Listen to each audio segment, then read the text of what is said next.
So in terms of what emotion sensing and empathic technologies are, there are technologies that sense and interact with human emotion, and there's a variety of ways of doing that. It involves making measurements. It involves making measurements of things such as facial expressions, in terms of things such as heart rate, in terms of things such as voices, and basically making inferences about human behavior to gauge emotion. So that raises questions of whether it's actually emotions per se that are being detected. So what that means is there are kind of huge questions around whether these technologies can actually capture information about emotion. So methodological questions, notwithstanding, essentially, yeah, that's what these technologies do. They sense, gauge, and interact with human emotion.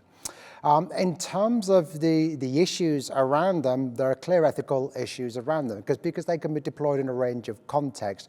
So everywhere from health, care, education, VR, online social media sentiment analysis, wearable devices, use on the street in alignment with facial recognition technologies, by the advertising industry, by the sex tech industry for home domestic IoT, and basically pretty much any situation that you engage or interact with technologies. So perhaps the easiest way to come at this is if we think about AI and we think about people, in terms of how AI engages with people, it makes sense, certainly for developers, that people and technologies interact in more natural ways.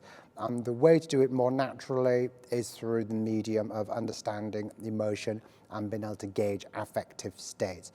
So that brings with it questions. That brings with it kind of severe, big ethical questions in relation to what happens with that data and what control we have over that data, and whether, in short, this is something that is being forced upon society or it's something we choose to participate in. And I'm not quite sure at this stage that we have choice at the moment. I think that's really problematic. Advertising is perhaps quite a good example of that. In the UK, we have kind of use of kind of smart advertising that is kind of scanning emotional reactions to ads. And again, people not having a choice. And that throws up some interesting legal issues, because these technologies don't necessarily collect personal data, because they're not necessarily you taking images of a person. So let's stick with the advertising example. There is no photo, there isn't a video, but rather it's about picking data points around the face and then amalgamating that into kind of a washing machine, if you like, of data, and then comparing that with past training data to categorize emotion. But there's no personal data in that chain. So that kind of raises issues, because do we want this or not? And I think that really points to something as to whether we kind of think of privacy as something which is personal, is about me, and is about you, or is it about us?